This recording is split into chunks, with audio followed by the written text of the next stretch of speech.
You're listening to the Greeks Gridiron, live with Ethan Hristodoulou.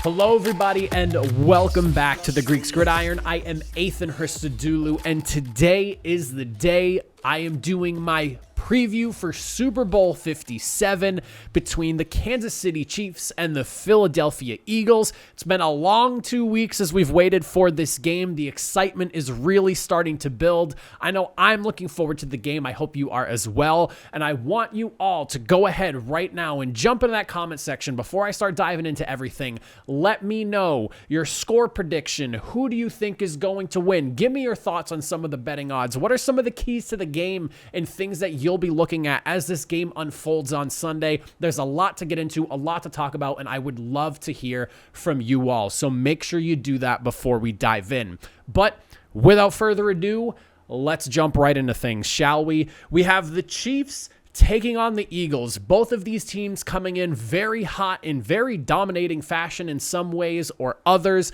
The Chiefs riding a 7-game winning streak, being able to overcome some demons, taking down Joe Burrow and the Bengals in the AFC Championship game. And then you have the Philadelphia Eagles, who since week 10 have not lost a game with Jalen Hurts as their starting quarterback. So both teams riding high, feeling good. The Eagles, talk about crushing the competition in the NFC en route to the Super Bowl, whereas the Chiefs, a little more battle-tested, some tighter games, but they have done an excellent job in their road to the Super Bowl, and you can't take anything away from either of these two teams. Now, we'll take a look at injuries first. Now, Mecole Hardman, he's been placed on IR by the Chiefs. That is something that I think is notable to watch. Mecole Hardman is kind of the speed guy, the guy who was supposed to at least alleviate some of the loss of Tyreek Hill. Obviously not that player, but he is the guy that has the burners and the jets to really open up and spread things out in the passing game. Kadarius Toney is also listed as questionable as well. So missing Mecole Hardman and the possibility of maybe Toney as well, while he might not be the most impactful guy that's been on this Chiefs team, he has had some spots here and there, and decreasing that wide receiver depth even further is not going to help out this Chiefs team. On the flip side of things, when you're looking at the Eagles, they're dealing with some questionables as well. We have offensive tackle Lane Johnson, who's listed right now, and cornerback Avonte Maddox. And then on top of that, their backup center Cam Jurgens, a guy who looked really good in the preseason and has done a solid job whenever he's needed to come in during the season. On top of that, is also listed as questionable. So some offensive line issues and some slight concerns, but not anything too crazy. And then, of course, Avonte Maddox, a big piece of that secondary that has just been so damn good over there in Philadelphia. There are some things on both sides that you really need to keep an eye on. And I guess it's a little too close to tell. I'm assuming we're not going to find out inactives until that 90-minute mark before the game. I don't really think there's any reason for either of these two teams to show their hand in terms of injuries. So just keep an eye on that. If you're somebody who's looking at, spreads and things like that, this could shift depending on who on this list ends up not being questionable or ends up playing or is inactive, whatever it may be. Keep an eye on those things. These lines are going to move, obviously, but there are some injuries to keep an eye on. Definitely worth taking of note. Now, when we actually dive into the nitty-gritty of this game, let's get into some of the details and just kind of break this game down, because I have 3 key points that I'm looking at here that I think are going to be massive in determining how this game plays out and who eventually ends up being the winner. The first thing that I want to bring up is going to be this Chiefs' number 1 ranked passing attack against the Philadelphia Eagles' number 1 passing defense. Mahomes has 12 interceptions on the season this year. Not bad by any means, considering how many touchdowns he's thrown and just how good he has been this season. But he does need to be careful going up against this Philadelphia Eagles pass defense, which has had no problems intercepting the ball. They have 17 on the regular season. They were ranked 3rd best in the NFL in that department. You couple that with the 78 total sacks that's between the regular season and the postseason combined. Protecting the football and Patrick Mahomes is going to be key for the success of this Kansas City Chiefs team going up against the Eagles here. I really, really believe that when you're going up against this Eagles team, if you want to come out victorious, you need to find a way to work in that secondary and get the ball out quickly, because they can 4-man rush you all day and still get to the quarterback and take him down. So with that in mind, quick passing strikes from the Chiefs, play it safe, maybe be a little bit more conservative because this secondary in Philadelphia can make you pay if you give them the opportunity to. We need to make sure, if we're the Kansas City Chiefs, you are not letting those tipped balls go up in the air. That I feel like is something that's kind of haunted the Chiefs the last couple of years, from Tyreek Hill kind of having the problem last year before leaving Kansas City into this year as well. We've seen it a few times as well. Receivers, do not let those balls bounce off your hands. This is not the team that you want to be letting stuff like that happen with. A second thing I'm going to be looking at here, and I think this is a really important one as well, the Kansas City Chiefs on the ground. One of the hotter teams in the back half of the season than the stats might actually tell you. The Chiefs overall this season were ranked 20th in the NFL. They were averaging about 116 yards a game. However, the numbers don't always tell the truth until you do a little bit more digging. Since week 10, all the way to the end of the season, and that's going into the playoffs as well, they've averaged about 121 yards a game. That puts them at 17th, so a little bit better, but you can go a little bit further than that. Isaiah Pacheco in that time frame is where he really started to get hot and really started to emerge as a legitimate running back one for this team. And you also have to remember, Clyde Edwards-Helaire, possibly we get a showing from him in this game, and maybe he ends up being impactful on the ground as well. But Isaiah Pacheco has really turned into that guy for the Kansas City Chiefs.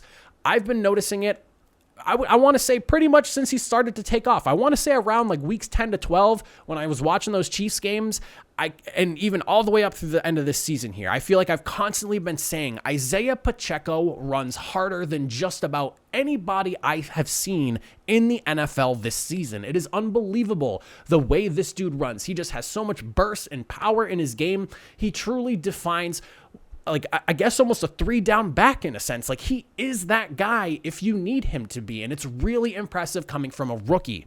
Now, when we talk about that 121 yards a game I just mentioned since week 10, you can inflate that number and make it look even better.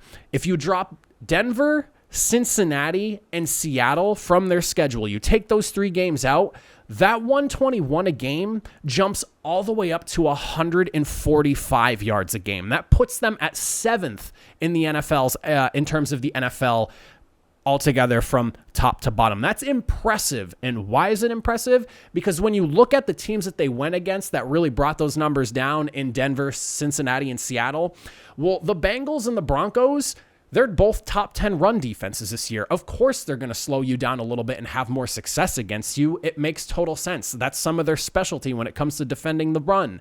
Now, the Seattle Seahawks, for whatever that game ended up being, the run game just did not really click there.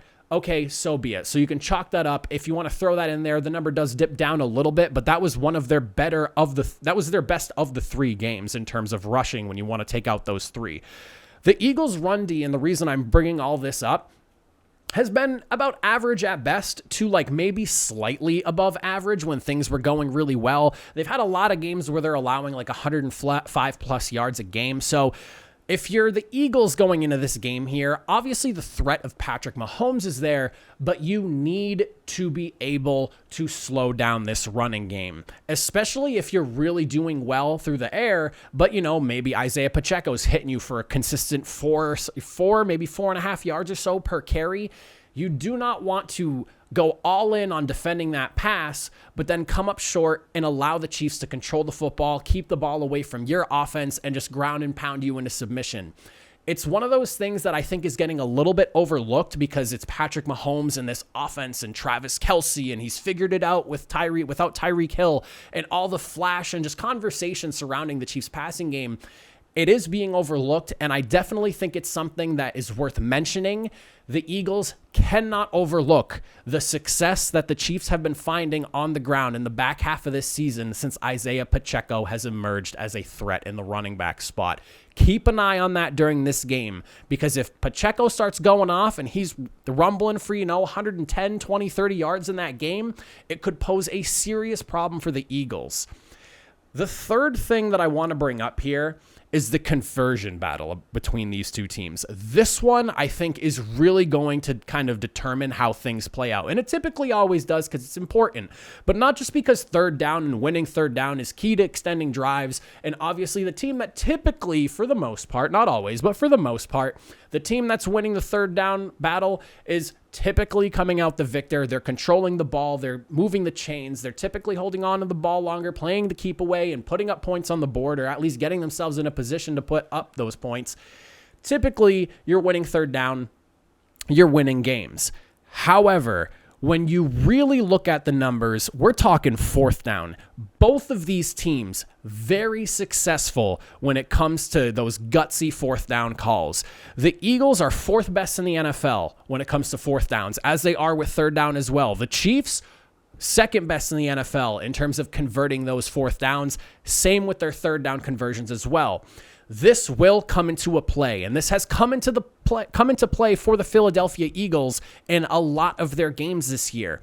The Chiefs, the way I look at them on fourth down, they do an excellent job of converting when it's necessary for them. They're 10 for 13 on those fourth downs. It's about 79% conversion rate. You're literally converting at that point pretty much 4 out of every 5 third down or fourth down attempts you're going for, essentially. And then when you look at the Eagles, while they're obviously really good at doing it, I look at them more as they're the gutsy team, the team that is not afraid to go for it on fourth down because they know that they can beat you. For as good as that 79% is of the Kansas City Chiefs, you look at what the Eagles have done this year, they are currently 25 of 35. And these numbers for fourth down include both the regular season and postseason. Let me just make sure I throw that in there so you know where these numbers are coming from. But the Eagles are 25 of 35 in the fourth down department. That is insane. That is about 71% conversion rate. How on earth are you pulling off that? That is better than Madden numbers right there. 71%, and that's on 35 tries this year. Now, you can say what you want. One of those last week was that big fourth down play to Devontae Smith. That was an incompletion, but nobody saw the incompletion before they got the snap off and kept the drive rolling against the 49ers. But regardless of that, if you want to take that one away, okay, so be it. 24 of 34. It is impressive what both of these teams can do on fourth down, and I really and truly think that it's going to come down to a gutsy play call or two here or there on fourth down for either of these two teams, and whoever fails those big-time conversions that they need, that they've been making all season long when necessary, might be the determining factor in how this game plays out and also who comes out the victor. So keep an eye on those third and fourth downs. Both of these teams are really good at converting successfully and moving those chains when they need it. Now, when you look at the betting odds for this game here, I want to make sure we dive into this a little bit before we wrap up this whole preview. Right now, at the time of me recording this, which is 3:03 p.m. on February 9th, the Eagles are sitting at -1.5 as favorites, and the over-under sits at 51. So a slightly higher scoring of an affair. I could definitely see the 51 being hit because you have yourself an Eagles team that is very good at scoring, 28.1 points a game. That's third best in the league, going up against a Kansas City Chiefs team that is first in the NFL with 29.2 points scored per game. Both of these teams can put the ball in the end zone and get points on the board at will. However, I also feel like this is a game where defenses are a little bit better than some people are obviously paying attention to because so much conversation is surrounding the quarterbacks and their offenses. I think that there is a solid shot that the under gets hit, especially with this one being 51. Now, how do we get there? It's really going to boil down to, are we going to see a handful of field goals by any chance? Are these teams going to be able to finish their drives? Are the front sevens going to be able to shut down the passing game? There's going to be a lot that plays into this here, but you look at the Eagles, and I already mentioned it, 78 sacks on the year. They can definitely slow down a passing attack if they need to, and the Chiefs, funny enough, sitting behind them, they're the number 2 team in sacks this year, and a lot of people don't seem to talk about that, and I think it's something that when you look at the Chiefs, you think they're offense, so people don't give the defense quite the love it deserves, but their defensive front nothing to laugh at by any means. They're a very dominant group themselves. Again, they're second in the league in sacks. So definitely not just something you can gloss over and not, account for. Now, when I look at that like -1.5 for the Eagles, the way I see this game is, while it is -1.5, it almost feels like a pick'em kind of game. Because if you're somebody that's looking at this game, you either firmly believe that you think the Eagles can get it done, or you firmly believe that the Chiefs are going to get it done. If someone's losing, could I see it by 1 point? Absolutely. If we're talking like, let's say a 28-27 victory, a weird 2-point conversion happens here or there because the Eagles aren't afraid to go for it for two. Both of these teams honestly aren't afraid to go for two. Both offenses are explosive enough and powerful enough that either team, I'm sure, would feel confident going for two in a random situation here or there to really flex their muscles if they'd like to in this game. And then, you get yourself in a situation where, say, it's like 27-25, someone kicks a field goal for the win with time expiring. I could see something like that. So, I mean, realistically, if you're betting the spread, I feel like you're not necessarily playing for that 1.5 point. You're just picking based off of who you think is going to win this game. I'm no gambler by any means. Do not take this as like prime betting advice. That's just kind of how I look at this game. I really think it is a matter of who do you think is going to win, who do you think is going to lose kind of deal. Now, as for the over-under, my score prediction and the winner of this game, the way I see this game playing out, it's going to be tight.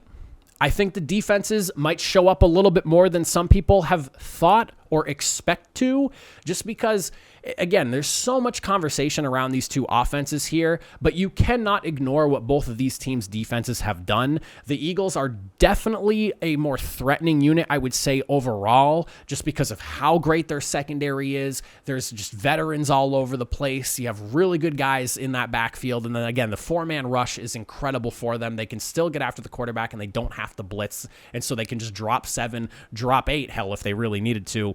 So I think this one ends up being a slightly more defensive game. Like I said, over under at 51. Could I see the over getting hit? Sure. But I actually kind of like the under on this one here. And for my victor and the final score, for me, the way I see this game finishing up, I'm going to take the Philadelphia Eagles 24-21. And that means I'm picking the under on this game here.